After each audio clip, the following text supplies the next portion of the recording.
What happens when a ruthless gang targets the wrong black business owner, thinking his quiet demeanor makes him an easy mark, only to find out that he is ex-Special Forces? Watch as he fights back against the gang and uncovers a shocking secret that has contributed to the deliberate targeting of black communities. The late afternoon sun cast a golden glow over the quiet streets of Brandon Carter's neighborhood, where resilience hummed beneath the surface of every cracked sidewalk and faded storefront sign. His convenience store, Carter's Market, stood on the corner of 5th and Maple, its shelves neatly stocked with essentials that served the tight-knit community. Behind the counter, Brandon adjusted a security camera monitor, his sharp eyes scanning the feed out of habit. Brandon wasn't just a store owner. His military career was behind him now, but the instincts he'd honed as a Special Forces operative never faded. Every inch of the store reflected his precision: the placement of goods, the reinforced locks, the alarm system wired into every vulnerable corner. This was more than a store to him. It was a lifeline for the people who lived here, a place where neighbors came not just for groceries, but for safety and familiarity in a rapidly changing neighborhood. He leaned on the counter, watching the evening crowd pass by outside. A young mother wrangled her toddler, an older man shuffled along with a cane, and teenagers laughed as they disappeared around the corner. It was a rhythm he loved, one that reminded him why he stayed, even when the world outside seemed to encroach on everything his community had built. The bell above the door chimed as a regular customer walked in, nodding to Brandon before heading to the back for a carton of milk. Brandon offered a quick smile, but his thoughts wandered. He'd heard murmurs lately, rumors of intimidation, of businesses like his being strong-armed into selling to shady developers. He hadn't seen anything firsthand, but the tension in the air was undeniable. The evening stretched on, and the crowd thinned. Brandon locked the front door briefly to count the cash register, letting the quiet settle in. He didn't know that, just a block away, 3 men were parked in an old pickup truck, their crude laughter masking their darker intent. When Brandon reopened the door, the first man to step inside had a swagger to his walk, his eyes scanning the shelves with a mix of disdain and greed. The other 2 followed, their presence heavy with unspoken threats. Brandon's hand hovered near the counter, his senses sharpening. He wasn't just watching customers anymore.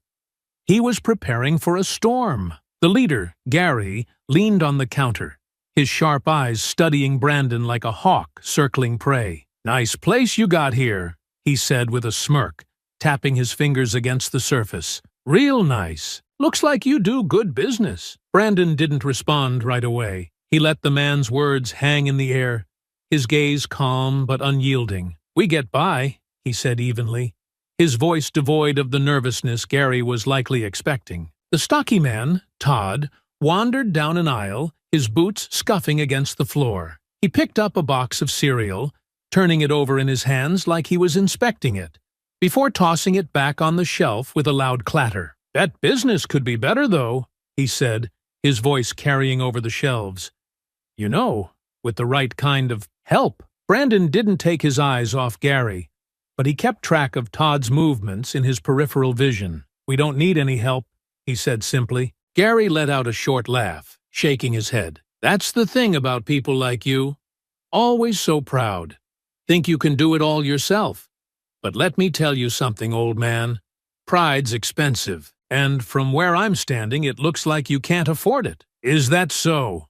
Brandon replied, his tone steady. Mike, the lanky man near the door, let out a nervous chuckle. "Man, Gary, this guy's got balls. I'll give him that. Standing there all calm like we're just here to buy groceries." Gary shot Mike a look that shut him up, then leaned in closer to Brandon. "We're not asking for much," he said, his voice dropping to a conspiratorial tone. "Just a little cut, you know? A small fee to make sure nothing happens to this nice little store of yours." Brandon straightened, his expression hardening. "Nothing's going to happen to my store," he said firmly. Gary's smirk faltered for a fraction of a second before he covered it with a laugh. "You hear that, boys? He thinks he's untouchable." He turned to Todd, who had moved closer to the register, and motioned toward the shelves. "Why don't you show him what happens to guys who don't want to play ball?" Todd grabbed a jar of sauce from a shelf and held it up, pretending to examine it. "This stuff's expensive,"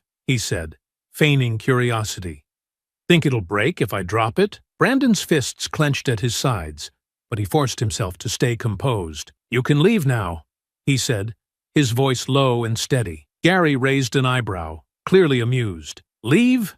We just got here. And besides, we're not done talking yet." He gestured to Todd, who grinned and hurled the jar onto the floor. It shattered with a loud crash, the dark red sauce splattering across the tiles.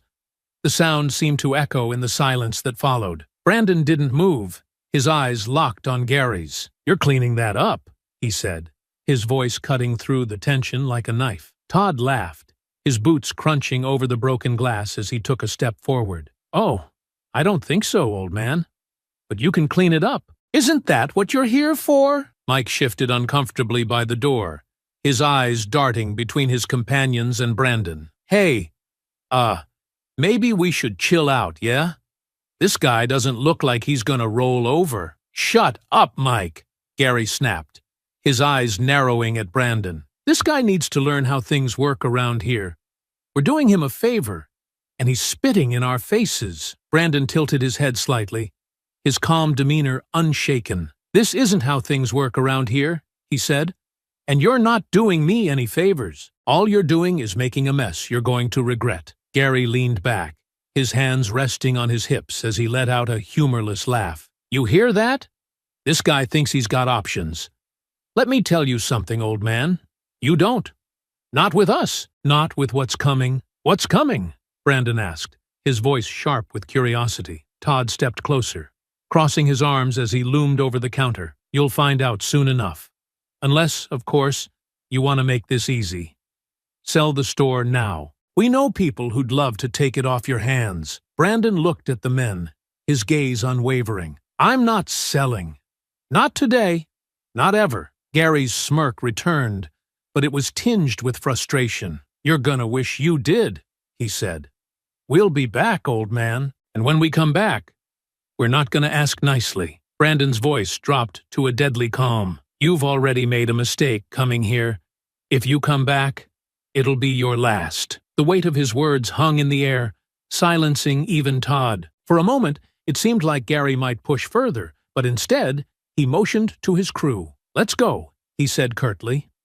The three men headed for the door, their departure slow and deliberate, as if daring Brandon to stop them. When the door finally shut behind them, Brandon allowed himself a deep breath. The storm hadn't struck yet, but he could feel it brewing on the horizon. The next day started like any other. Brandon opened the store early, his routine as precise as ever. But under the surface, tension simmered. He had spent the night preparing, not just the store, but himself. He double-checked the locks and cameras before turning the sign to open. His movements were calm, but his thoughts were sharp.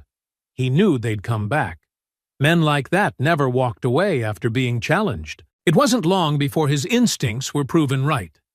Around midday, the low rumble of an engine announced their arrival. Brandon glanced at the security monitor and saw the same battered pickup truck pulling up to the curb. Gary hopped out first, his swagger even more exaggerated than the day before. Todd followed, cracking his knuckles, while Mike trailed behind, his smirk as cocky as the others. The bell above the door chimed, and the air in the store shifted. A few customers paused mid-step, their eyes darting to the trio.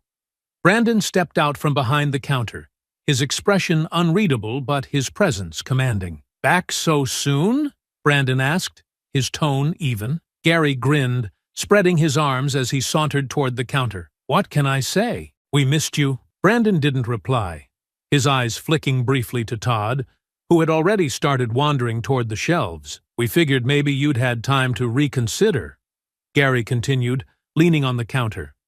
"You know, about our little arrangement." Brandon folded his arms, his stance solid. "Not interested." Todd let out a sharp laugh, tossing a can of soup into the air and catching it. "That's cute.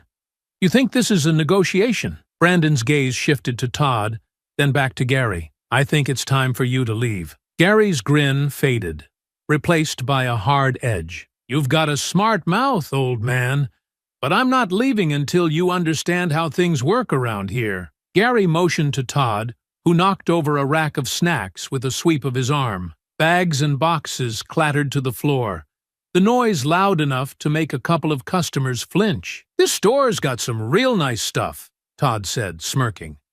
"Be a shame if anything happened to it." Brandon stepped forward, his voice calm but firm. "Pick it up." Todd raised an eyebrow, his smirk widening. "Or what?" "Or you'll find out," Brandon said, his tone razor-sharp. Gary's laughter broke the tension.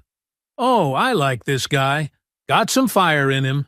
Too bad it's gonna get him burned." He gestured toward the door. "Customers, get out.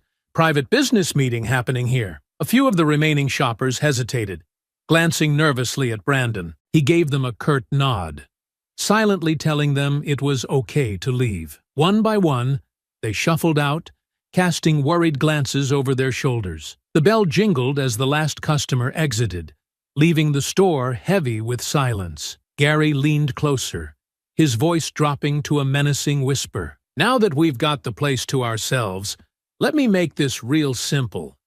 You're gonna pay up, or things are gonna get real messy." Todd cracked his knuckles, grinning. "Real messy." Brandon didn't flinch. "You're not getting a cent out of me, and if you're smart, you'll walk out that door before this gets worse for you." Mike snorted, leaning against a shelf. "Worse for us? That's rich.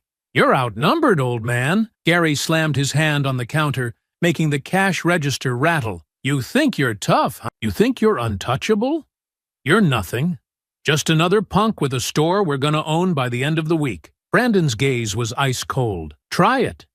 See how far you get." The quiet threat in his voice made Todd's grin falter for a moment, but Gary stepped in, his bravado unshaken. He turned to Todd and Mike. "Break something. Let him know we're serious." Todd didn't hesitate this time.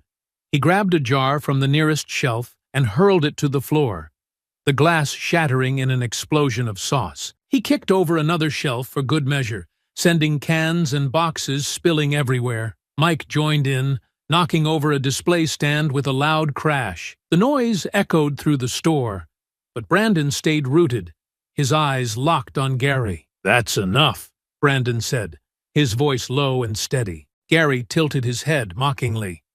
"Or what? You're gonna stop us?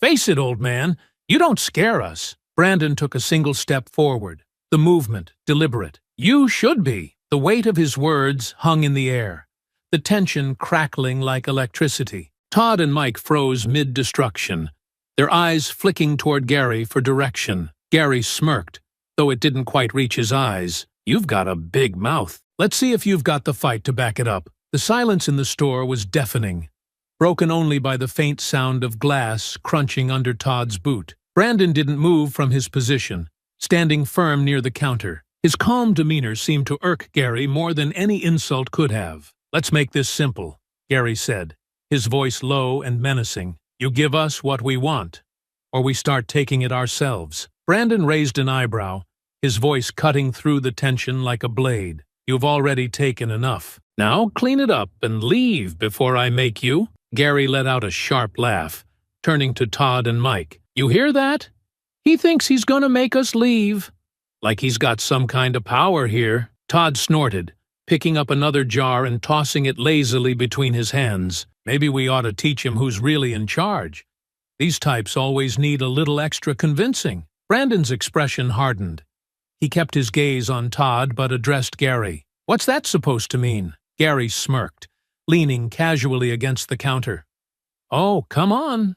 Don't play dumb. You know exactly what I mean. Look at this place. Barely hanging on, just like the rest of them. You people are all the same, thinking you can play shopkeeper in neighborhoods like this." The words were a slap, but Brandon didn't flinch. He'd heard worse before. "What people?" he asked, his tone even. Gary's grin widened, his eyes gleaming with malice. "You know what I'm talking about. Black-owned, minority-owned, whatever. You think you're building something real, but all you're doing is squatting on property someone else could actually use." "Someone like us," Todd laughed, tossing the jar onto a nearby shelf. "Yeah, we're doing you a favor. You're not cut out for this kind of work. Let the real owners take over. Brandon's fists tightened at his sides, but his voice stayed calm. You mean criminals like you? You think you're the real owners? Gary leaned in closer, his voice dropping to a venomous whisper. Call it what you want, but when we're done, there won't be a single one of these stores left standing. You can either take what we're offering, or you can lose everything. You don't scare me, Brandon said coldly. Gary's patience snapped. You don't get it, do you? He snarled, shoving Brandon hard against the counter. Brandon grunted, but didn't lose his footing. Instead, he leaned into the counter slightly, using it for balance as he steadied himself. You just made a mistake, Brandon said, his voice low and steady. Todd laughed, stepping forward with his fists clenched. Nah, old man, the mistake was yours, thinking we'd let you off easy. Brandon's gaze flicked briefly to Todd, and then back to Gary. You had your chance to walk away. The words were barely out of his mouth before Gary swung. The punch came fast, aimed squarely at Brandon's jaw, but Brandon's reflexes were faster. He ducked, sidestepping smoothly and using Gary's momentum against him.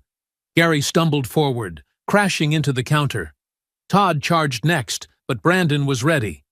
With a sharp pivot, he planted a kick to Todd's midsection, sending him sprawling onto the floor. The crash reverberated through the store, the shelves rattling from the force. Mike didn't hesitate this time. He grabbed a heavy wrench from his jacket and rushed forward, emboldened by Gary's shouted command. Get him! Brandon spun to meet Mike's attack, his hand shooting out to grab Mike's wrist mid-swing. The wrench stopped inches from Brandon's face, and with a swift, practiced motion, Brandon twisted Mike's arm, forcing him to drop the tool with a clatter. You picked the wrong fight, Brandon warned, his voice like steel. Gary recovered first, pulling a knife from his pocket and flipping it open with a click. The blade gleamed under the fluorescent lights as he advanced on Brandon. Big mistake, old man. You think you're tough? Let's see how tough you are now. Brandon didn't wait for him to strike. He moved quickly, closing the gap between them and deflecting Gary's knife hand with a sharp, practiced motion. The knife clattered to the floor, and before Gary could react, Brandon drove his knee into Gary's gut, doubling him over. Todd, having regained his footing, grabbed a crowbar from the mess on the floor and swung it at Brandon. The metal whistled through the air, but Brandon ducked just in time, the bar missing him by inches. He retaliated with a precise strike to Todd's knee, sending him down again with a howl of pain. Mike scrambled back to his feet, grabbing a piece of shelving to use as a weapon. He swung wildly, but Brandon sidestepped and shoved him backward, sending him crashing into a stack of boxes. Gary, still clutching his stomach, managed to stumble upright. He glared at Brandon, his eyes burning with rage. You think this is over? He snarled. You're gonna regret this, old man. Brandon didn't respond. His breathing was heavy, but his stance remained firm, his gaze steady. Todd and Mike regrouped, positioning themselves behind Gary. The three men stood there, bruised and battered but refusing to back down. The tension in the store was suffocating, the air thick with the promise of more violence. You're not gonna win this, Gary said, his voice filled with venom. You're just one guy. We're gonna break you. Brandon took a step forward, his presence enough to make even Todd flinch. You've already lost, he said, his voice cold and unyielding. The standoff continued, the tension crackling like electricity. For a long moment, neither side moved, both waiting for the other to make the next move. The tension in the store was unbearable, the air so thick it felt like it could snap. Brandon stood firm, his calm gaze locked on the three men who loomed before him, bruised but not defeated. Gary sneered, his hand flexing near his side as though itching for another swing. You've got guts, old man. I'll give you that, Gary said, his voice dripping with malice. But guts don't count for much when you're outnumbered. Todd cracked his knuckles, his lip curling into a cruel grin. You really should have just handed over the cash.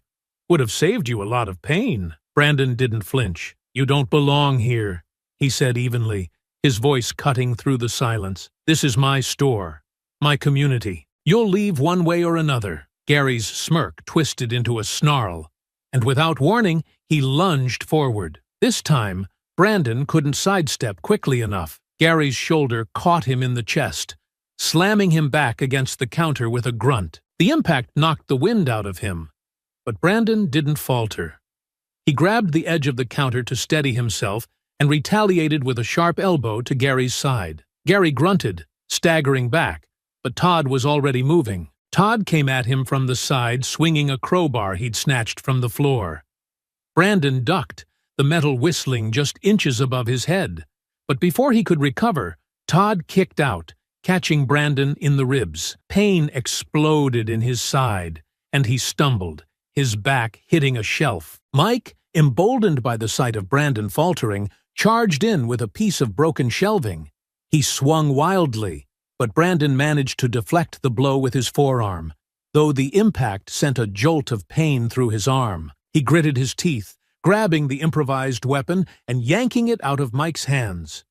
Using the momentum, Brandon swung the piece of shelving, catching Mike in the shoulder and sending him sprawling to the floor.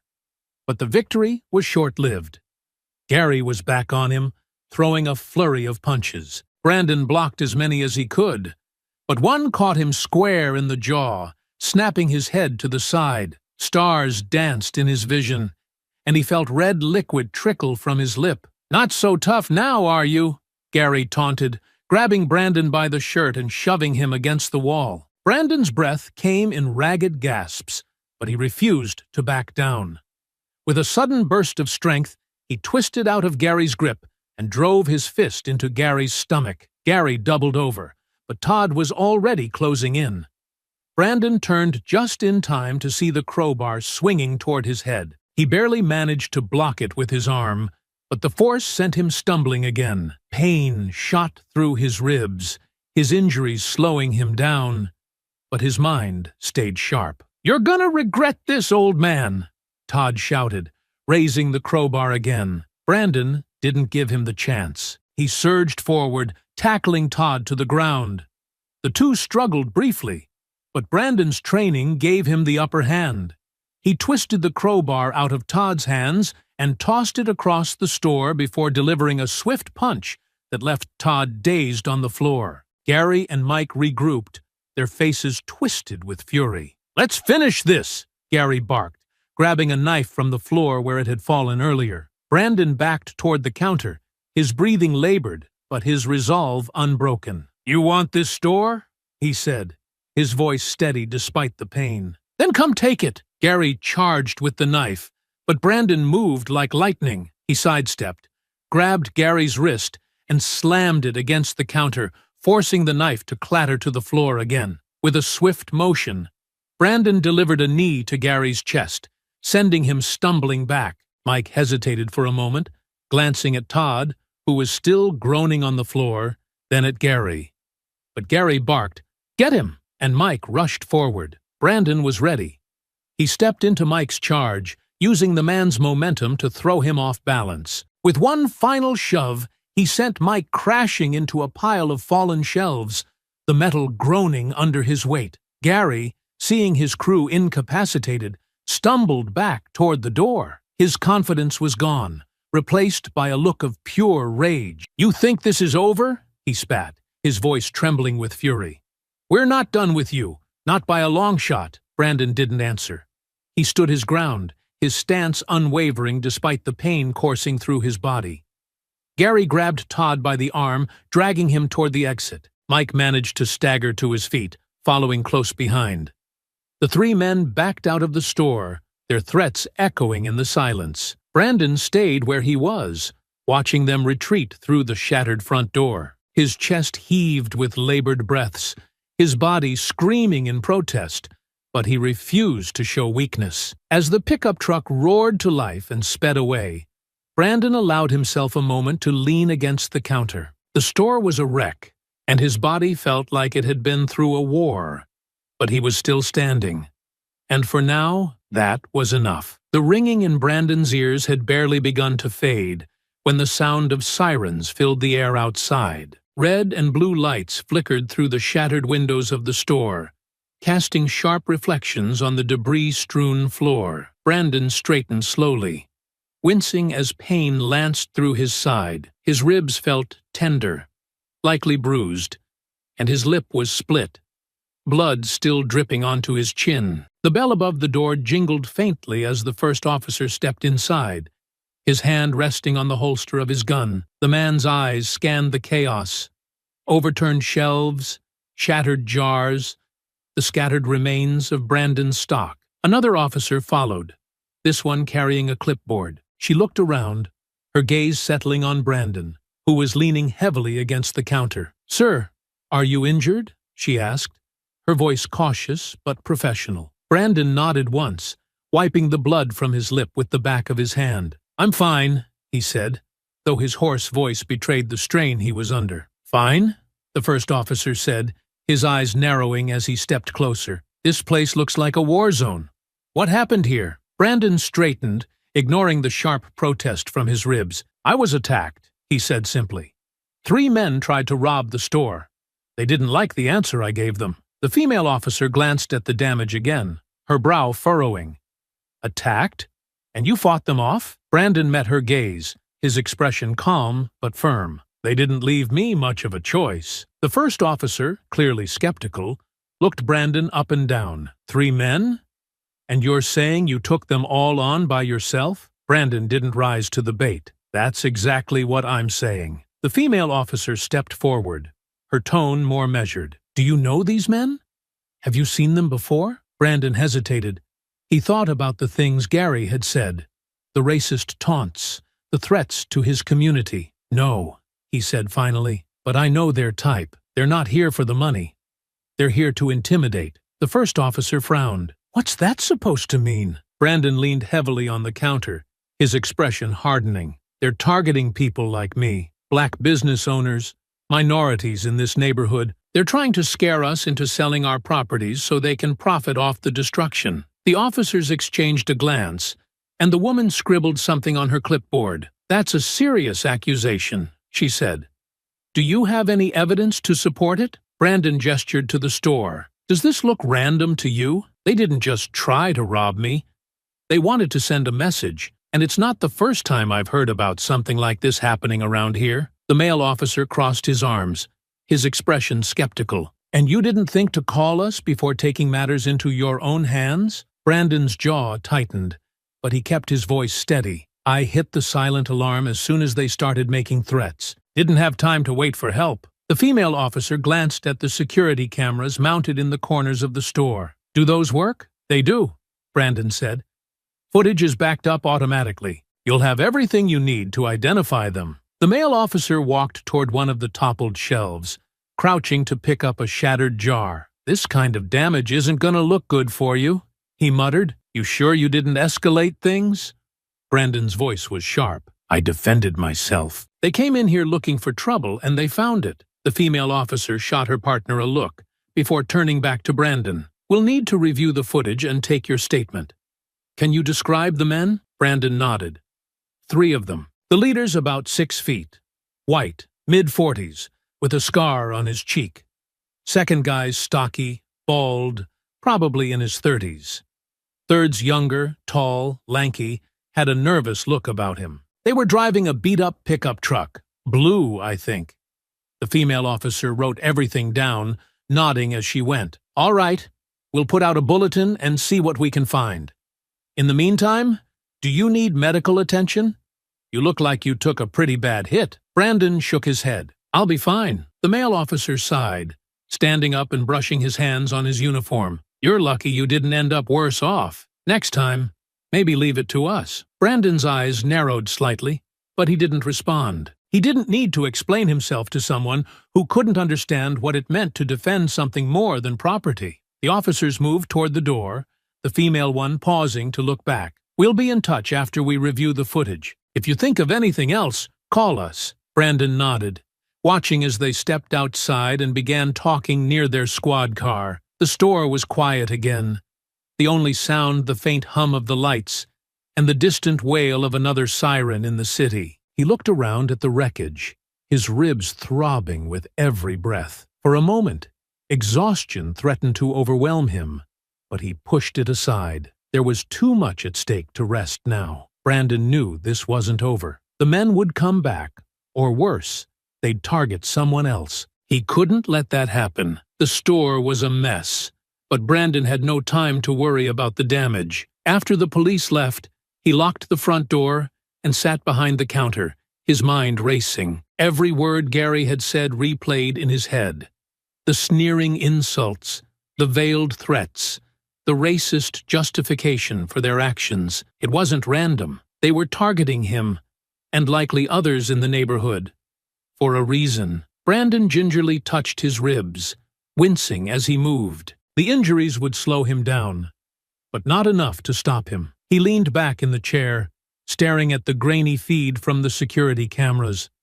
The image of Gary and his crew walking into the store played on a loop. Every second of their arrogance and aggression seared into his memory. He rewound the footage to the moment they arrived. The truck. It was a beat-up blue pickup, the kind that didn't exactly blend into the neighborhood. He zoomed in, catching part of the license plate. It wasn't much, but it was enough to start with. Brandon grabbed his phone and pulled up a contact. An old army buddy named Marcus, who now worked in cybersecurity. Marcus answered on the third ring, his voice sharp and professional. "Brandon, been a while. What's going on?" "I need a favor," Brandon said, his tone clipped. "Some guys hit my store. They're part of something bigger, targeting businesses like mine. I've got a partial plate number. Can you run it?" There was a pause on the other end. "You're not planning to handle this yourself, are you?" Marcus asked. Brandon didn't answer directly. "I just need to know who they are." Marcus sighed, but Brandon could hear him typing in the background. "All right, give me the numbers." Brandon rattled off what he could see from the footage. A few moments later, Marcus exhaled sharply. "Got it. The truck's registered to a guy named Todd Andrews. He's got a record. Breaking and entering, aggravated assault, minor drug charges. Address is in the next neighborhood over." Brandon grabbed a notebook and jotted the information down. "Appreciate it. You sure you don't want to loop in the cops?" Marcus pressed. "They're already involved," Brandon replied, which wasn't exactly a lie. "But I'm not waiting for them to do their job." Marcus grunted. "Be careful, man. You're not in the field anymore." "Thanks for the concern," Brandon said, ending the call. He stared at the address in his notebook, weighing his options. Showing up unprepared wasn't an option, so he went to the back room where he kept a small safe. Inside were the tools he hoped he'd never need again: a tactical flashlight, a collapsible baton, and a sturdy pair of gloves. He strapped them on methodically, his movements slow but steady, despite the ache in his ribs. By the time he stepped out of the store, the sun was dipping low in the sky, casting long shadows across the street. He moved with purpose, locking the door behind him and slipping into his car. The neighborhood whizzed by as he drove, the familiar streets a blur as his mind stayed focused on the task ahead. The address Marcus had provided led him to a run-down warehouse on the outskirts of the next neighborhood. The lot was surrounded by a chain-link fence, the gate hanging loosely on its hinges. Brandon parked a block away and approached on foot, his steps silent despite the gravel crunching underfoot. The warehouse was dimly lit, a single bulb over the entrance casting weak light across the cracked pavement. Brandon crouched behind a stack of old pallets, watching as two men, Todd and Mike, stood near the door, smoking and laughing, their voices carried in the still night air. "You see the look on that guy's face?" Todd said, grinning as he exhaled a plume of smoke. "Thought he was some kind of tough guy." Mike chuckled. "Yeah, well, Gary's gonna make sure he don't think that for long." "You hear what he's planning?" Todd snorted. "Course I did. That old man's not gonna know what hit him. Neither will the rest of these people. They're all gonna fold, one by one." Brandon's jaw tightened. His instincts told him to move now, but he forced himself to stay still. He needed more. "What's the boss saying about the next steps?" Mike asked. Todd shrugged. "Same as always. Intimidate. Wreck some places. Scare 'em good. Then Harrington's people sweep in. Buy it all up. Easy money." Brandon's breath caught. Harrington. He knew that name. Vincent Harrington was a shady developer with a reputation for gentrifying neighborhoods at any cost. If he was involved, this wasn't just about Brandon's store. It was a coordinated effort to displace the entire community. Mike stomped out his cigarette. "You think Gary's gonna come back for the store tomorrow?" Todd grinned. "Hell yeah! And this time, we'll finish the job." Brandon had heard enough. He slipped back into the shadows, his mind racing. The fight wasn't over, not by a long shot, but now he had a clearer picture of what he was up against. As he moved silently back to his car, he made a promise to himself. Whatever it took, he would stop them. Brandon sat in his car a block away from the warehouse, the weight of what he'd overheard pressing heavily on his chest. Harrington's name wasn't just a clue, it was a revelation. The developer had long been rumored to be involved in shady deals, using underhanded tactics to drive minority communities out of their neighborhoods. Now Brandon had confirmation that the gang was part of that machine, the enforcers sent to sow fear and chaos. But the question remained, how could he prove it? And how deep did this operation go? The glow of a street lamp illuminated his notebook as Brandon flipped it open and began jotting down everything he'd heard. Names, locations, and tactics. They all painted a grim picture. Todd and Mike had confirmed that Gary planned to return to the store, but more importantly, they'd revealed Harrington's larger scheme. Brandon's mind raced. This wasn't just about defending his store anymore. If he could gather enough evidence, he could dismantle the entire operation and protect not just himself, but his neighbors. He stared at the warehouse, his jaw tightening. A direct confrontation here wasn't the right move.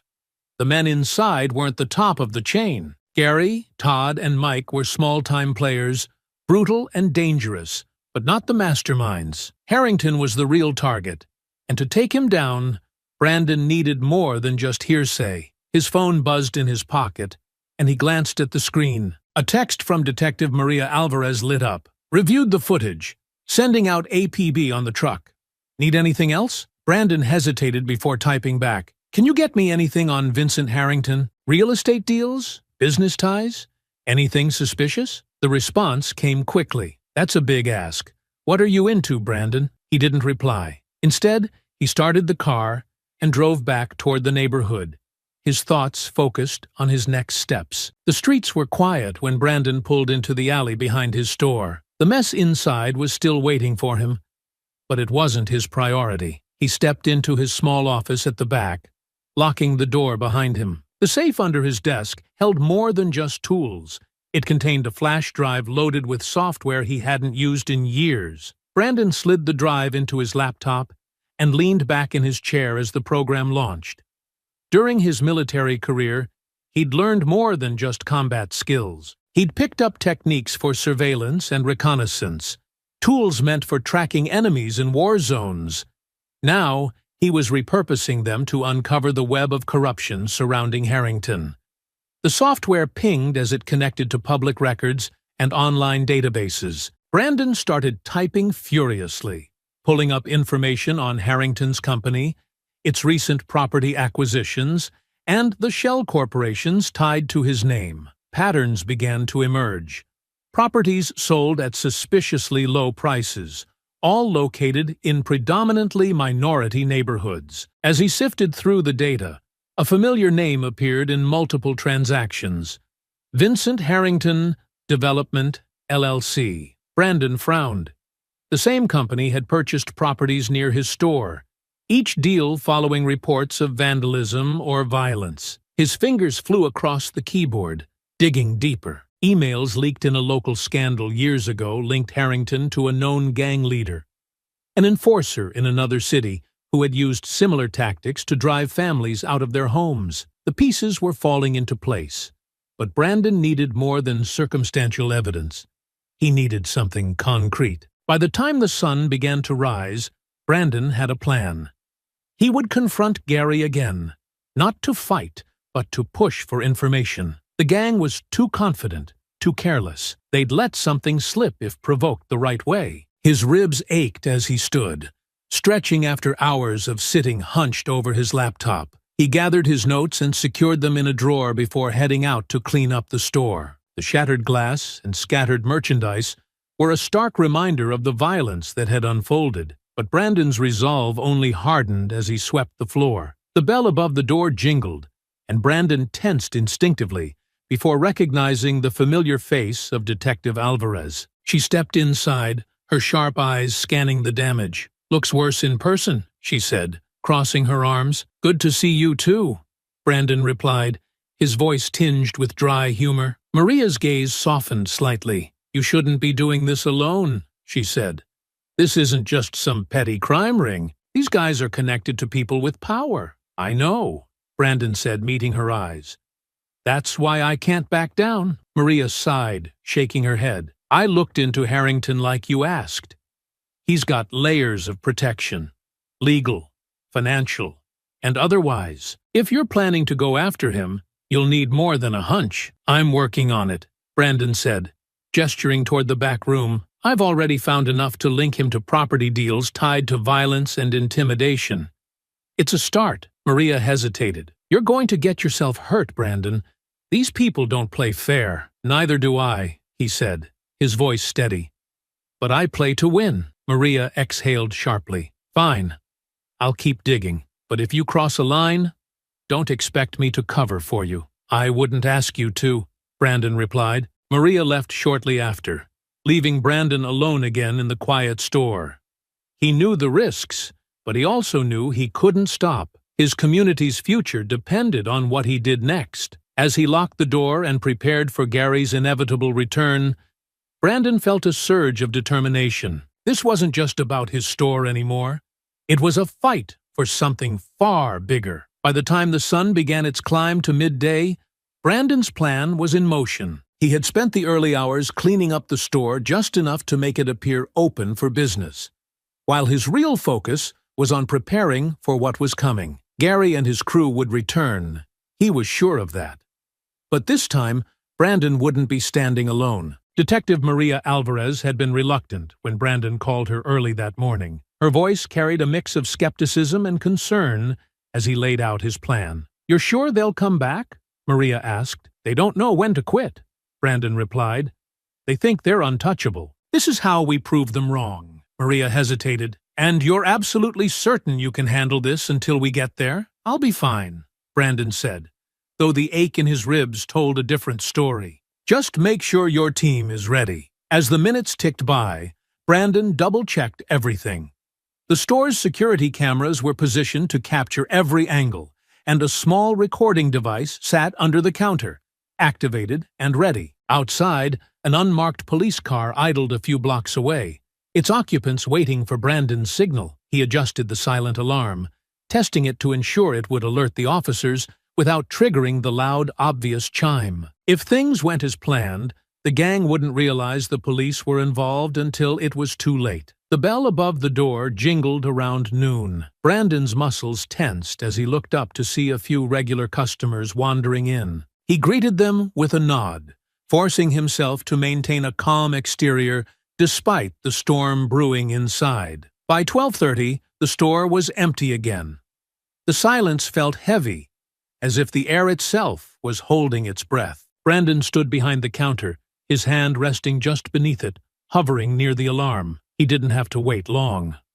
The low growl of a truck engine reached his ears before the vehicle came into view. Brandon didn't move as the blue pickup pulled up in front of the store, its tires crunching on the pavement. The bell jingled as Gary entered, flanked by Todd and Mike. The three men strode in with the same arrogance as before, their eyes scanning the store like they owned it. Gary's grin widened when he saw Brandon behind the counter. "Well, well," Gary said, spreading his arms as he approached. "Look who's still here. I was starting to think you'd finally gotten smart and packed up." Brandon kept his expression neutral. "I told you before, this store isn't going anywhere." Todd snorted, picking up a jar from the nearest shelf and examining it lazily. "You've got guts, old man. I'll give you that. But guts don't mean much when you're outnumbered." Mike smirked, leaning against a display rack. "Yeah, and this time, we're not just here to talk. Brandon's hand hovered near the alarm.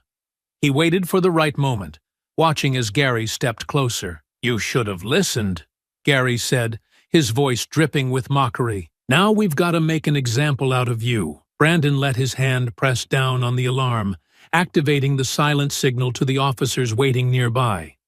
He straightened, his calm demeanor unwavering. "Go ahead," he said. "Let's see how far you get." Gary's smirk faltered for a fraction of a second before he covered it with a sneer. "You've got a real mouth on you. You know that?" Todd stepped forward, raising the jar as if to throw it, but a sharp sound from outside stopped him. The distant whine of sirens was growing louder, closing in fast. Gary turned toward the door, his expression shifting to confusion. "What the hell?" Brandon folded his arms. "You didn't think I'd let you keep running this game, did you?" The sirens grew deafening as two police cars screeched to a stop in front of the store. Officers poured out, their weapons drawn as they shouted commands. "Hands up!"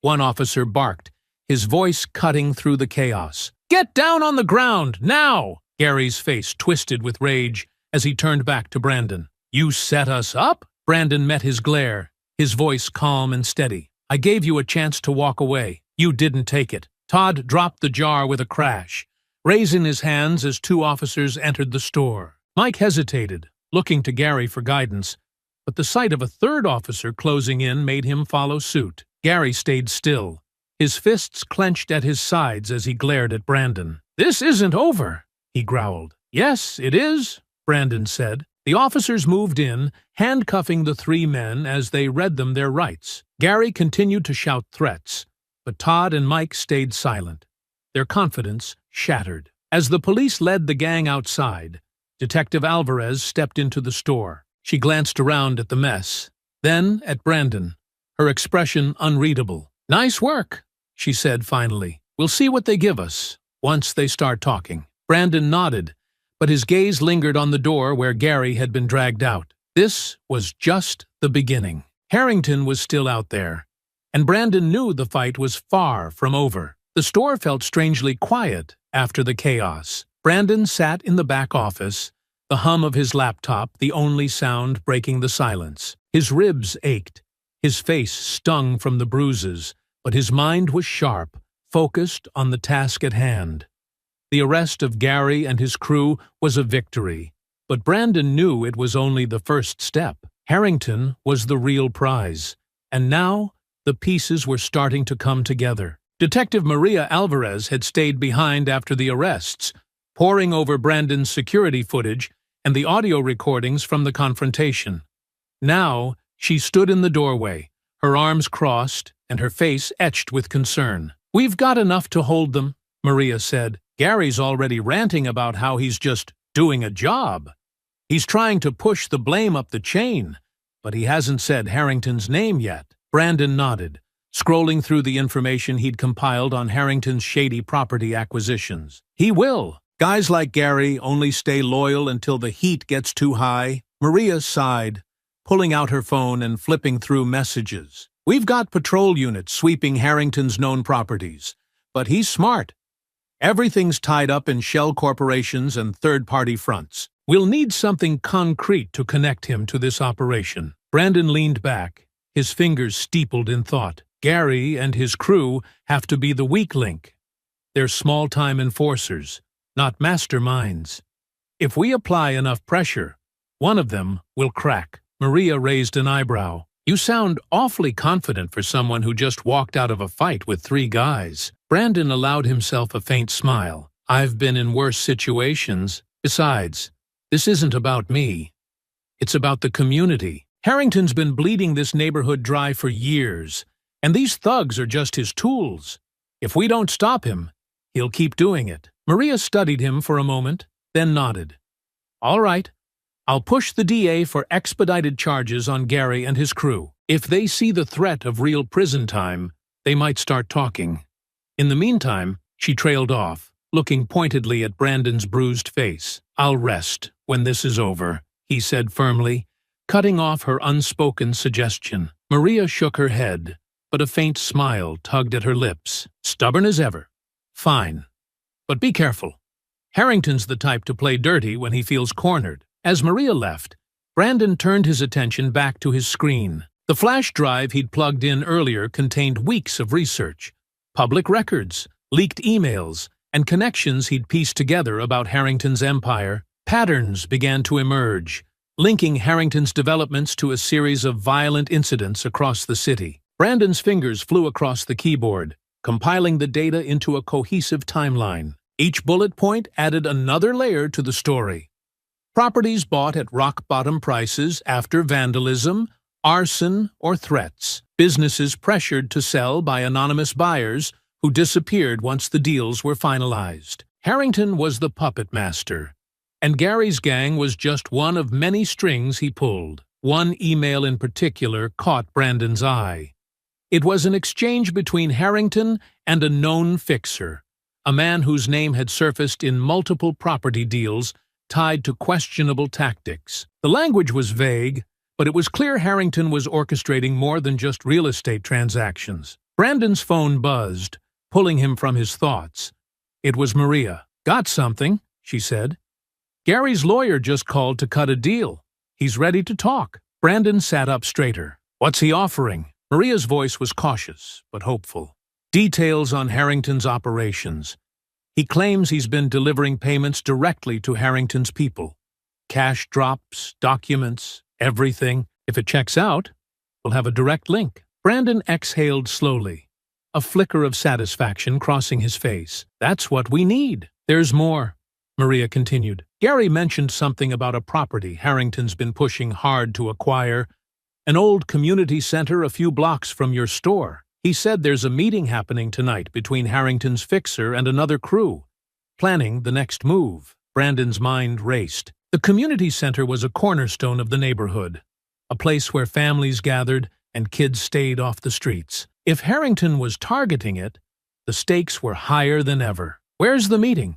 Brandon asked. Maria hesitated. "It's risky, Brandon." "Let us handle it." "Where is it?" he repeated, his voice firm. There was a pause before Maria relented. "An abandoned factory on the edge of town.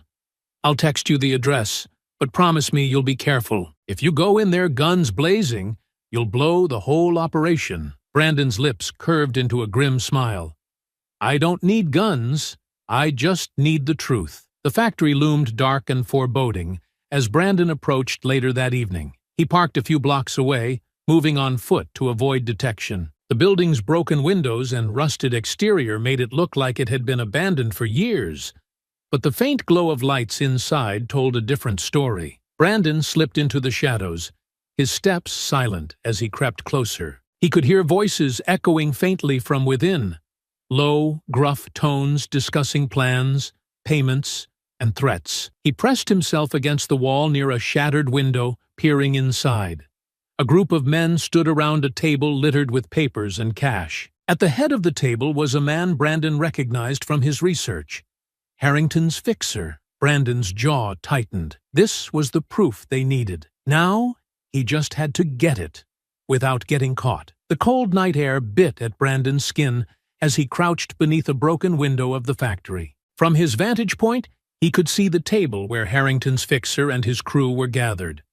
The soft hum of conversation reached his ears, low, deliberate, and dangerous.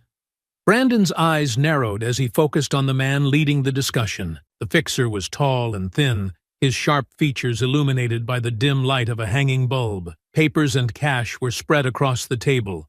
But it was the blueprint at the center that caught Brandon's attention. The layout of the community center was unmistakable. "Gary's crew made a mess," the fixer said, his tone cold and clipped. "But we've got other options. If Carter's Market doesn't fall in line, we'll focus on the community center next. A few well-placed accidents should do the trick." Brandon's fists clenched, his ribs protesting the tension. He reached for his phone, silently activating the recording app. The conversation inside was his proof. A burly man standing near the fixer chuckled, cracking his knuckles. "That place is a sitting duck. Half the people who go there can't even afford a lawyer. They'll fold fast once we start breaking things." The fixer smirked. "Exactly. Harrington wants this done quickly. So we'll move in tomorrow night. No loose ends." Brandon felt a surge of anger. The fixer spoke about destroying lives with the casual indifference of someone ordering lunch. The sound of boots scuffing against the concrete floor jolted him back to the moment. One of the men was pacing toward the window where Brandon hid. He pressed himself against the wall, holding his breath as the man's shadow passed inches from his position. Inside, the conversation continued. "Harrington's been clear. No more mistakes," the fixer said, his voice sharper now. "I don't care what you have to do. This neighborhood is a gold mine, and we're not letting a few stubborn holdouts get in the way." Brandon slipped quietly to the side of the building, moving toward another entrance. He needed more than just audio. He needed to see the documents on that table. The back door was unlocked, its rusted hinges creaking softly as Brandon eased it open. He slipped inside, the factory's shadows swallowing him. Keeping low, he moved toward the table, using the scattered machinery and crates for cover. The men were focused on their discussion, oblivious to Brandon's presence. He stopped behind a stack of pallets, close enough now to see the blueprints in detail. Notes were scrawled across the paper. Times, access points, and plans to stage a fire at the community center. Brandon pulled his phone from his pocket, snapping a photo of the documents. The shutter sound was nearly inaudible, but it was enough to draw attention. "What was that?" one of the men said. Turning toward the shadows, Brandon froze, his heart pounding. The fixer raised a hand, silencing the others. "Check it out," he ordered, his cold eyes scanning the room. Two of the men began moving toward Brandon's position, flashlights cutting through the darkness. Brandon slipped further into the shadows, his movements deliberate and silent. He needed to stay calm, to draw them away from the evidence without revealing himself. The first man rounded the corner of the pallets, his flashlight beams sweeping over the floor. Brandon waited until the man turned slightly, then moved swiftly. He grabbed the man's arm, twisting it sharply, and delivered a controlled strike to his side. The man crumpled without a sound. The second man spun around, his flashlight catching the faint movement. "Hey!" he started, but Brandon was already on him. A quick blow to the neck silenced him, and he collapsed into a heap. The commotion was enough to alert the others. "We've got company!" the fixer shouted, reaching for the gun tucked into his waistband. Brandon darted back into the shadows, his mind racing. The factory was a maze, but he knew he couldn't rely on hiding forever. He needed to disrupt their operation. And fast. Spotting a stack of crates near the table, Brandon made his move. He shoved the stack hard, sending it crashing onto the table. Papers and cash scattered, and the blueprints crumpled beneath the weight. "Over there!" someone yelled, and the remaining men charged toward him. Brandon used the chaos to his advantage, weaving through the machinery and crates. He led them toward the far side of the factory, drawing them away from the evidence. The fixer, however, didn't follow. He crouched near the ruined table, frantically gathering what he could. Brandon cursed under his breath. He couldn't let the man escape with those plans. Just as the fixer stood, clutching the blueprints, the sound of sirens pierced the air. Red and blue lights flashed through the factory windows, and the fixer's expression twisted into panic. "Cops!" one of the men shouted. The group scattered, but the police were already closing in.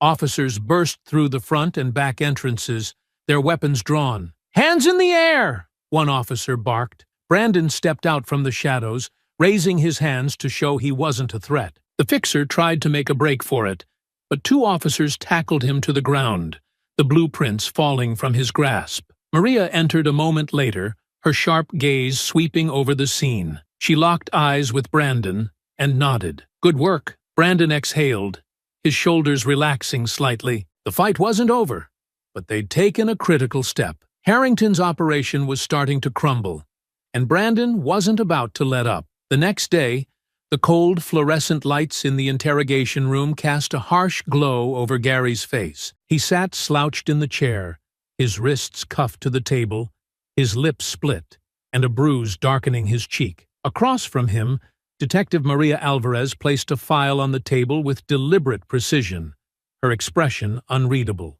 Behind the one-way mirror, Brandon stood watching, his ribs aching but his resolve unshaken. "He's stubborn," Maria said, glancing back at Brandon through the glass.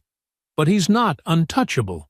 "You want in on this?" Brandon nodded, stepping into the room. Gary's eyes narrowed as Brandon entered, his posture stiffening. "Well, well," Gary sneered, "if it isn't the tough guy.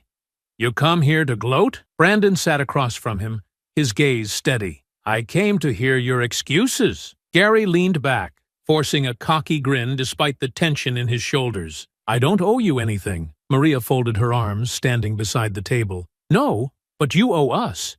You're facing a long list of charges, Gary. Assault, conspiracy, extortion. Your crew's already talking. Waller, too. It's only a matter of time before Harrington cuts you loose to save himself." Gary's grin faltered, but he quickly masked it with bravado. "You think I'm scared of you? Of him? Harrington doesn't need to cut me loose. He's untouchable. Always has been. Always will be." Brandon leaned forward, his voice calm but cutting. "Untouchable, huh? Tell that to Waller. He's already giving us everything we need to take Harrington down. You think you're safe? You're a pawn in his game, Gary." "Expendable." Gary's smirk faded entirely, replaced by a glare. "Waller's full of it. He doesn't know anything." Maria opened the file, sliding a photo of the community center blueprint across the table. "Really? Because this says otherwise. We've got recordings, documents, and statements tying you directly to Harrington's operations. The only thing we don't have is your side of the story. This is your one chance to get ahead of this before you're buried under the fallout." Gary stared at the photo, his jaw tightening. "You think you can scare me? I've been through worse than this." Brandon's voice was quiet, but firm. "Worse than prison? Because that's where you're headed. And it won't just be you. Harrington won't hesitate to throw you under the bus if it means saving himself." Gary's fists clenched on the table, the cuffs rattling slightly. "You don't know him. You don't know what he's capable of." Maria leaned closer. "Then tell us. Show us you're smarter than him. Because right now, all we see is a guy who got caught doing someone else's dirty work." Gary hesitated, his gaze shifting between the photo and Brandon. The weight of his situation was sinking in, and the cracks in his defiance were starting to show. "What's in it for me?" he asked finally, his voice low. Maria straightened, her tone matter-of-fact. "Cooperate, and we'll push for reduced charges. Keep stonewalling, and you'll take the fall for everything. Harrington's crimes, Waller's operations, all of it. Your choice," Brandon added. "You've already lost the fight. Don't lose the chance to walk away with something." Gary exhaled sharply, his bravado crumbling. "All right," he muttered. "What do you want to know?" In the adjoining room, Waller was also talking, his cool demeanor cracking under the pressure of mounting evidence. Between Waller and Gary, Maria and Brandon pieced together the full scope of Harrington's operation. Gary detailed how he and his crew were instructed to target minority-owned businesses, using violence and intimidation to force owners to sell. He described the cash payments he delivered to Waller, who acted as the middleman between the enforcers and Harrington's corporate front. "It wasn't just us," Gary said, his voice bitter. "Harrington's got people all over. Different crews, different cities. We're just the ones who got caught." Maria's pen didn't stop moving as she scribbled notes. "And the community center?" she pressed. Gary hesitated before nodding. "He's been after that place for months. Says it's prime real estate for his next development. We were supposed to rough it up tomorrow, make it look like an accident, scare the owners into selling." Maria exchanged a glance with Brandon. It was the confirmation they needed. When the interrogation ended, Maria stepped into the hallway with Brandon, holding the thick stack of notes and evidence. "This is it," she said, her tone laced with determination. "Between Gary and Waller, we've got everything we need to move on Harrington." Brandon nodded, his expression grim. "Good, but be careful. Harrington's the kind of guy who doesn't go down without a fight." Maria smirked. "Neither are we." Back in the interrogation room, Gary sat alone, his head in his hands. The weight of betrayal was heavy on him, betrayed by Harrington, and now by his own need to survive. Meanwhile, Brandon knew the hardest part was yet to come. Harrington had run unchecked for years, but now the walls were closing in. And this time, Brandon wouldn't stop until the man who had destroyed so many lives was held accountable. The weight of the evidence was undeniable. As Maria compiled everything from the dual interrogations, Brandon sat quietly in the corner of her office, his eyes scanning the board on the wall. It was filled with photographs, maps, and handwritten notes, all connected by lines of string forming a web that pointed to one man, Vincent Harrington. Maria closed the thick file in front of her with a decisive snap. "We've got enough," she said, her voice filled with resolve. "Gary's testimony, Waller's confession, and the documents from the factory. Harrington can't talk his way out of this." Brandon nodded, his jaw tightening. "What's the plan?" Maria grabbed her phone, already dialing. "I'm getting a warrant. If we move now, we can catch him before he tries to disappear." Hours later, the operation was in motion. Maria's team had secured the warrant, and a convoy of unmarked police vehicles rolled through the city toward Harrington's sprawling office complex. It was a sleek, modern building that towered over the surrounding neighborhood, a stark contrast to the crumbling homes and businesses his schemes had targeted. Brandon rode with Maria in the lead car, his fists clenched on his lap. The tension in the air was palpable, the weight of everything they'd fought for resting on this moment. "You sure you want to be here for this?" Maria asked, glancing at him. Brandon's gaze didn't waver. "I'm not letting him walk out of there without knowing the damage he's done." Maria nodded, understanding the determination in his tone. The convoy screeched to a halt in front of the building, officers pouring out with practiced efficiency. Brandon stayed close to Maria as they entered the lobby, their footsteps echoing in the cavernous space. A receptionist froze behind the desk, her eyes wide as Maria flashed her badge. "Detective Alvarez, MPD. We have a warrant for Vincent Harrington's arrest." The woman stammered something incomprehensible before pointing toward the elevator. Maria signaled to her team, and they moved swiftly, splitting into groups to secure the exits and sweep the upper floors. Brandon followed Maria into the elevator, the tension building with each passing floor. When the doors opened on the top level, they were met with the sight of Harrington's private office, its floor-to-ceiling windows offering a panoramic view of the city he'd exploited for years. Harrington sat at a massive desk, his expensive suit crisp and unruffled. He didn't look surprised as Maria and Brandon entered, flanked by officers. If anything, he seemed almost amused. "Detective Alvarez," Harrington said smoothly, leaning back in his chair. "To what do I owe the pleasure?" Maria held up the warrant. "Vincent Harrington, you're under arrest for conspiracy, extortion, racketeering, and multiple counts of coercion and intimidation." Harrington's smile didn't waver. "Those are some serious accusations. I trust you have evidence to back them up?" Brandon stepped forward, his voice cutting through the room like steel. "We do. Your fixer, Waller, gave you up. So did your enforcers. We have everything. Payments, blueprints, recordings. Your operation's done." Harrington's gaze shifted to Brandon, his smile faltering for the first time. "The store owner, I heard about your little altercation. You've been busy." "You destroyed lives," Brandon said coldly, his voice unwavering. "You tore apart communities for profit and left families with nothing. It ends today." Harrington stood slowly, his movements calculated. "You think this will stop anything?"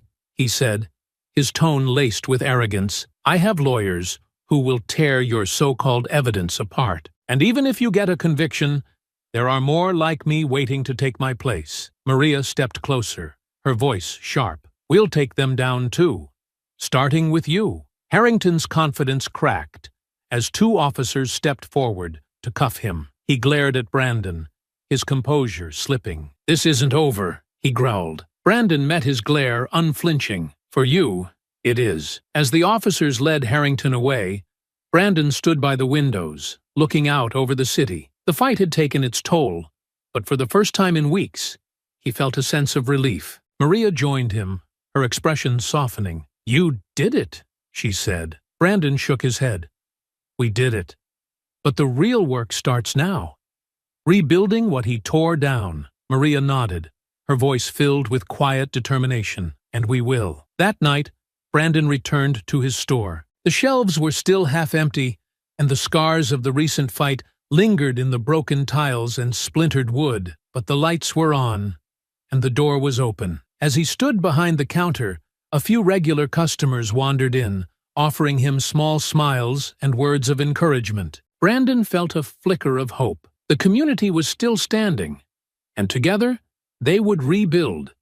But first, he needed to deal with something more important. The days leading up to the trial were a whirlwind of preparation and tension. Brandon spent much of his time balancing the store's slow recovery with meetings at the police station and the prosecutor's office. Each session chipped away at the mystery of Harrington's empire, piecing together a picture of greed and calculated cruelty. Maria was relentless in her pursuit of justice, keeping Brandon updated every step of the way. They sat together in the back room of the store one evening, the table covered in files and photographs. Brandon leaned over a diagram of the community center, his jaw tightening as Maria pointed to handwritten notes detailing how Harrington had planned to destroy it. This was his playbook, Maria said, her voice low. He didn't just want to take properties. He wanted to erase what they stood for. That community center, your store, the others, they're not just businesses to him. They're obstacles. Brandon looked up from the papers, his eyes sharp. Obstacles to what? Maria sighed, crossing her arms. To money, power, and control. Harrington doesn't see people. He sees opportunities. And anyone who doesn't fit into his plans gets steamrolled. Brandon sat back, exhaling slowly. Then we make sure he doesn't steamroll anyone else. Maria nodded. That's the plan. The prosecution's building their case around Waller's testimony and the documents you helped recover. But they're going to need you, too. Me? Brandon asked, raising an eyebrow. Maria gestured to the photos of the wrecked store, the blueprints from the factory, and the stack of depositions. You're not just a victim in this.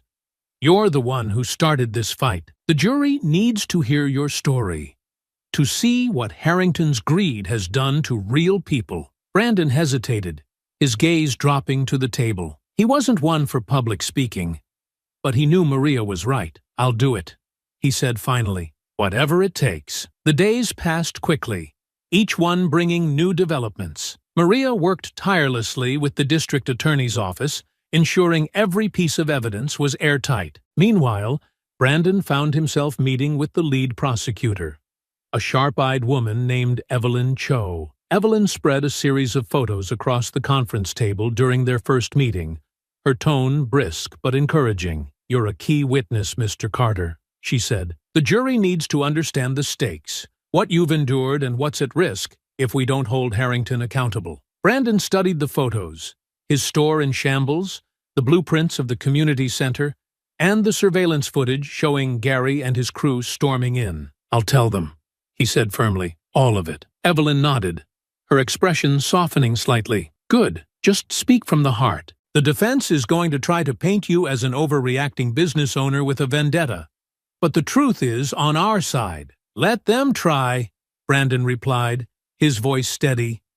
They'll hear the truth from me. As the trial date approached, the tension in the neighborhood grew palpable. Word of Harrington's arrest and the upcoming proceedings had spread quickly, and the community buzzed with quiet anticipation. People stopped by the store more frequently, offering words of encouragement and support. You're doing this for all of us, Mrs. Jenkins said one afternoon, clutching her grocery bag tightly. Don't let him win, Brandon. I won't, Brandon assured her, though the weight of their expectations pressed heavily on his shoulders. At night, he found himself reflecting on how far they'd come. The fight with Gary and his crew, the relentless digging into Harrington's operations, and the arrests that followed.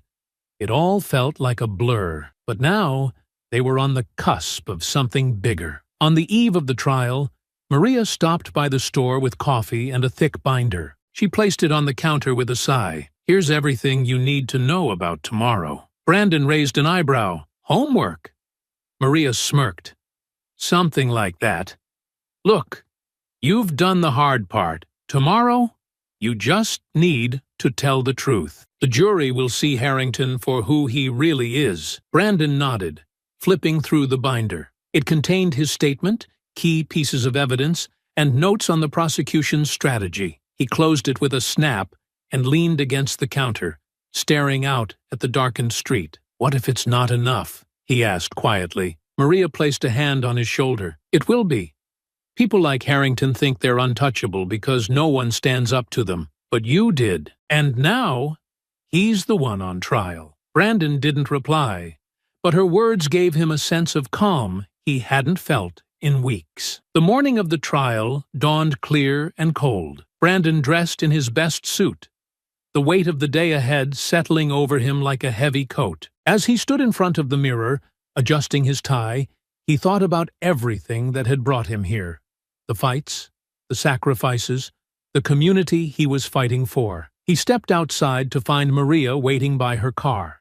She gave him a nod, her expression serious but reassuring. "Let's go," she said. Brandon climbed into the passenger seat, the courthouse looming in the distance. The fight wasn't over, but he was ready. The courtroom was silent as Brandon took the stand, the weight of the moment settling heavily on his shoulders. The judge nodded toward him, and the clerk administered the oath. Brandon's voice was steady as he swore to tell the truth, but his hands gripped the edge of the witness stand tightly. He wasn't here just for himself. He was here for everyone who had suffered at the hands of Harrington's greed. Evelyn Cho approached, her expression calm but focused. She held a stack of papers in one hand and a single photo in the other. "Mr. Carter," she began, her tone warm but firm, "can you tell the court why you decided to take a stand against Mr. Harrington's operation?" Brandon cleared his throat, his voice steady but tinged with quiet anger. "Because what they were doing wasn't just criminal.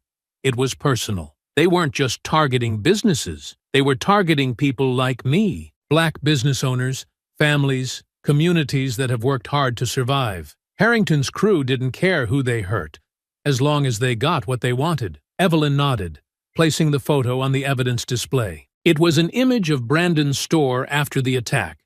Shelves toppled, merchandise scattered, the front window shattered. The jury leaned forward, their expressions somber. "Walk us through the events of the attack," Evelyn said. "What happened that day?" Brandon took a deep breath. "3 men came into my store, Gary, Todd, and Mike. At first, they acted like customers, but it didn't take long for their real intentions to show. They started making demands. Money, control of the store. When I refused, they got aggressive. They knocked over shelves, broke merchandise, and threatened me." "And did they say anything specific to you during this confrontation?" Evelyn pressed. Brandon's jaw tightened, his voice dropping slightly. "They didn't just threaten my business. They made it clear they were targeting me because of who I am. They called me one of those people, said I didn't belong in the neighborhood, and that people like me don't know how to run a real business. It wasn't just about money. It was about sending a message." The words hung heavy in the courtroom, the tension palpable. Evelyn paused, giving the jury a moment to absorb what Brandon had said, before continuing. "And how did you respond?" she asked. "I told them they were wasting their time," Brandon said, his voice firm. "I wasn't going to back down." That's when things got physical. Gary shoved me into the counter, and the others started throwing punches. They didn't care about the damage they were doing, to me or the store. Evelyn gestured toward another photograph. This one of Brandon after the attack, his face bruised and bloodied. "And this is what they left you with?" Brandon nodded. "That's right, but I fought back. I had to. If I hadn't, I don't know what they would have done." Evelyn stepped closer to the jury box, her voice firm. "Mr. Carter, were you aware at the time that these men were working on behalf of Vincent Harrington?" "I suspected it," Brandon said. "They mentioned Harrington's name during the attack, saying he was the one who really owned the block. They were trying to intimidate me into giving up, just like they'd done to other businesses in the area." "And when you realized the scope of their operation?" Evelyn asked. Brandon's voice grew colder. "I knew I couldn't just sit back and let it happen. This wasn't just about my store. It was about stopping them from destroying an entire community." Evelyn nodded, stepping back slightly. "Thank you, Mr. Carter." No further questions. The defense attorney, a tall man with a polished demeanor, stood slowly. He adjusted his suit jacket before approaching the stand. "Mr. Carter," he began smoothly, "you've painted quite the picture here today. But let's talk about your actions during this incident. You said you fought back. Isn't it true that you escalated the violence? Brandon's gaze hardened. I defended myself. There's a difference. The attorney smirked. Defended yourself? Against 3 men? That's quite the feat. Some might say you were looking for a fight. Brandon's voice remained calm, though his fists clenched on the stand. I wasn't looking for a fight, but I wasn't going to let them walk all over me either. The attorney tilted his head, his tone dripping with condescension. And yet, you didn't call the police until after the damage was done. Why not? Because I didn't have time. Brandon shot back. They didn't give me a chance. And even if I had, I've seen what happens when people like me call for help. It doesn't always come. The courtroom fell silent at Brandon's words. The defense attorney hesitated, his confidence faltering for the first time. No further questions, he said quickly, returning to his seat. Brandon stepped down from the stand, his head held high. The tension in the courtroom was thick, but he felt a quiet strength in knowing he'd spoken his truth. As he returned to his seat beside Evelyn, she leaned over and whispered, "You did great." Brandon nodded, his gaze fixed on the jury. The fight wasn't over, but he had done his part. The courtroom's atmosphere was electric as Brandon left the stand. His testimony had left an indelible mark, his raw honesty cutting through the defense's attempts to paint him as combative or unreasonable. The jury's expressions ranged from somber to outright angry, their focus unshaken as Evelyn Cho called her next witness to the stand. "Your Honor, the prosecution calls Eric Waller," Evelyn announced. A murmur rippled through the courtroom as Waller entered, his face pale but composed. The fixer looked every bit the reluctant witness, his shoulders tense as he settled into the chair and swore his oath. Evelyn wasted no time. She approached with a folder in hand, flipping it open to reveal a series of incriminating documents. "Mr. Waller, you worked as a liaison between Vincent Harrington and various crews hired to intimidate property owners. Is that correct?" Waller's gaze flicked toward the defense table before he nodded. "Yes." "And during this time, were you aware of the methods these crews used to force property owners to sell?" Evelyn pressed. Waller hesitated, then sighed. "Yes." "Can you describe these methods for the court?" Waller swallowed hard, his voice quiet but steady. "They used threats, vandalism, and, in some cases, physical violence. The goal was to scare the owners into selling their properties below market value so Harrington could acquire them cheaply." Evelyn placed another document on the evidence display. It was a ledger, neatly organized with payments to various individuals. "And were you responsible for distributing payments to these crews?" Waller nodded again, his face tightening. "Yes. Harrington gave me the cash, and I delivered it." "Did Harrington ever express any concerns about the methods being used?" Evelyn asked, her tone sharp. Waller shook his head. "No. He knew exactly what was going on. He was the one giving the orders." The courtroom murmured again, the tension thickening. Evelyn stepped closer to the jury box, her voice rising slightly. "Mr. Waller, can you confirm that Harrington specifically ordered the targeting of minority-owned businesses in this scheme?" "Yes," Waller said after a moment of silence. "He said they were easy targets, that they didn't have the resources to fight back." Brandon's hands tightened into fists as he listened, but he forced himself to stay calm. The jury's reactions mirrored his outrage, their expressions darkening as Waller continued to speak. Evelyn nodded, her tone steady. "And what about the community center? Can you tell us what Harrington planned for that property?" Waller shifted uncomfortably in his seat. He wanted it demolished. Said it was prime real estate for luxury condos. He didn't care about the people who used it.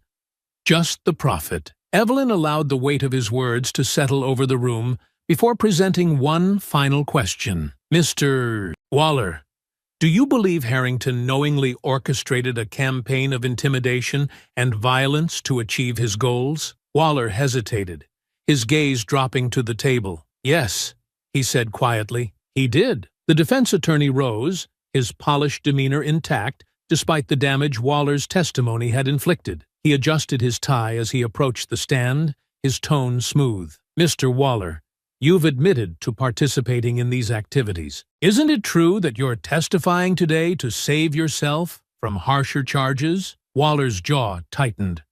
I'm cooperating because it's the right thing to do. The attorney smirked. The right thing to do? Or the convenient thing to do, now that you've been caught? Evelyn objected, her voice firm. Your Honor, the defense is badgering the witness. Sustained, the judge said, his tone clipped. Move on, counselor. The defense attorney's smirk faltered slightly, but he pressed on. Mr. Waller, you claim Harrington gave the orders, but where's the proof? Were there written instructions, recordings of these alleged directives? Waller met his gaze, unflinching. No, Harrington didn't leave a paper trail.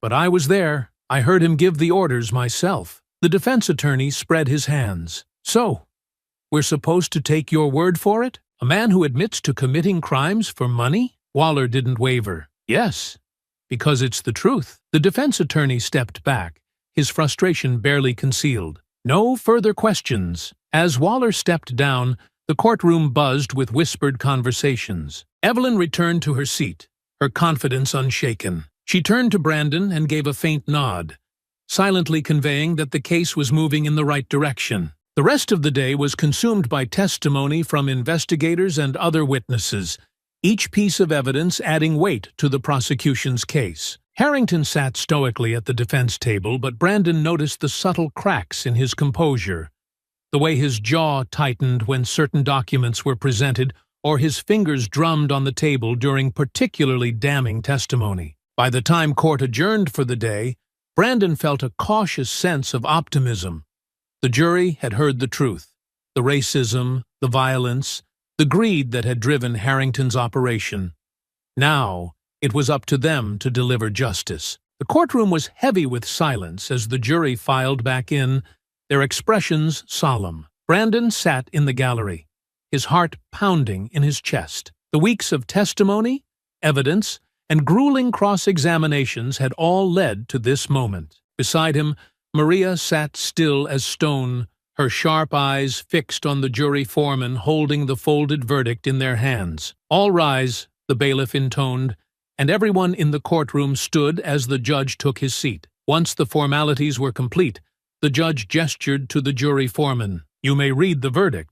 The foreman unfolded the paper, their voice clear and unwavering. On the charge of conspiracy to commit extortion, we find the defendant, Vincent Harrington, guilty. On the charge of racketeering, we find the defendant, guilty. On the charge of coercion and intimidation, guilty. The words hit like a hammer, each guilty sending a ripple through the courtroom. Brandon exhaled slowly, his fists unclenching as the tension began to lift. Harrington's shoulders sagged slightly, his polished exterior cracking under the weight of the jury's decision. The judge thanked the jury and dismissed them before turning to Harrington. Mr. Harrington, you have been convicted on multiple serious charges. Your actions have caused widespread harm, disrupting lives and dismantling communities for your own financial gain. This court finds your behavior egregious and calculated. The judge paused,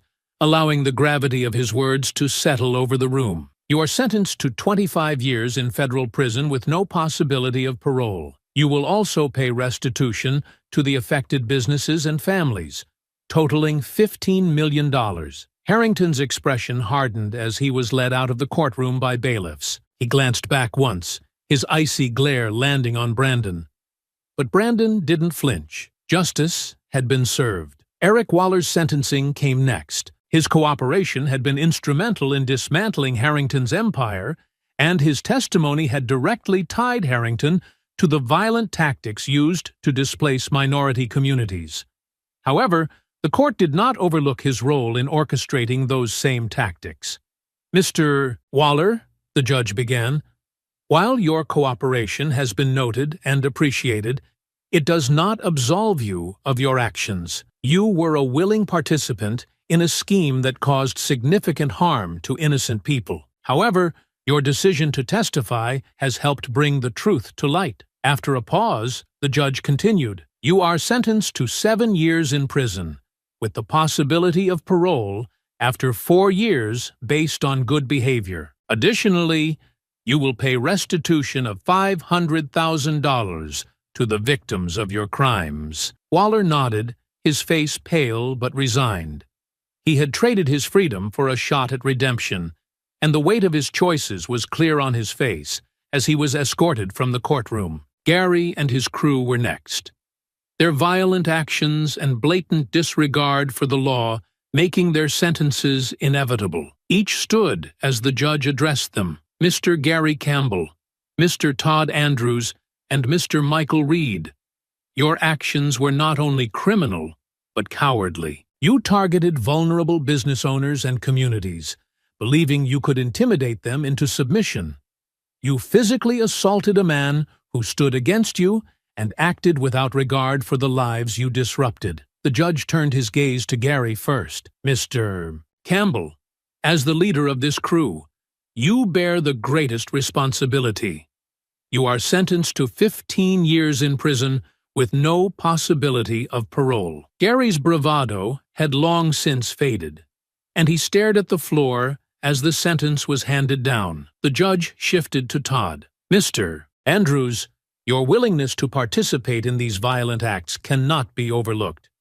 You are sentenced to 10 years in prison, with the possibility of parole after 8 years. Finally, the judge addressed Mike. "Mr. Reed, while your role was lesser, you were still complicit in these crimes. You are sentenced to 7 years in prison, with the possibility of parole after 5 years. All 3 men were led out of the courtroom in silence, their fates sealed. As the courtroom emptied, Brandon stayed behind, letting the weight of the moment settle over him. The fight had been long and brutal, but justice had prevailed. Maria joined him, her expression softer than usual. "You did it," she said.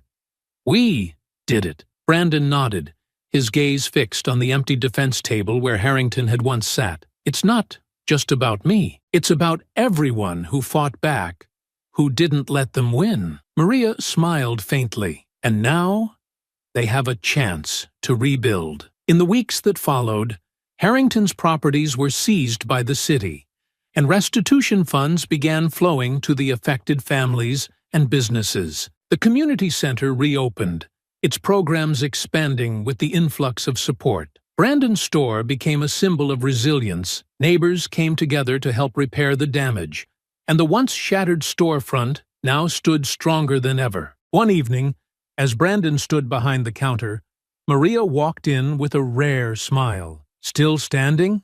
she asked. "Always," Brandon replied, a quiet strength in his voice. The neighborhood had faced its trials, but together they had emerged stronger. And for the first time in years, Brandon felt a sense of peace. I hope you enjoyed that story. Please share it with your friends and subscribe so that you do not miss out on the next one. In the meantime, I have handpicked 2 stories for you that I think you will enjoy. Have a great day.